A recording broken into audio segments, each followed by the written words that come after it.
We just finished looking at arc lengths and central angle measures and things of that fashion, arc measures. Now we're going to move into areas and sectors. So instead of thinking of things in terms of circumference, we're now going to think of area ideas. So the area of a circle, as you know, is pi r squared.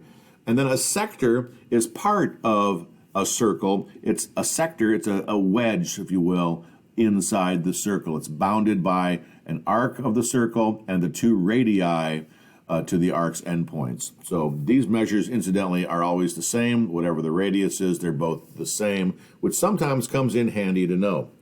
The sector area is another formula like we did for arc length.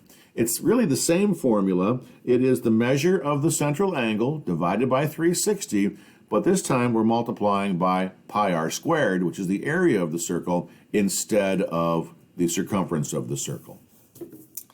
Now this is an idea that is a little tricky. The segment of a circle is this piece. Now how does that piece come about? If you take something like this sector and you draw a line from here through here, that area, that white area there, is actually called the segment of the circle. So we'll find that by actually finding the area of the sector, then we'll find the area of this triangle and we'll subtract them to get the area of that segment. So we will do that in an example and we'll show you how that works. So again, all we're really worried about in the notes is getting this note, this formula written down. Make sure you put it down and prominently display it as the area of a sector. Okay? And now let's take a look at some examples.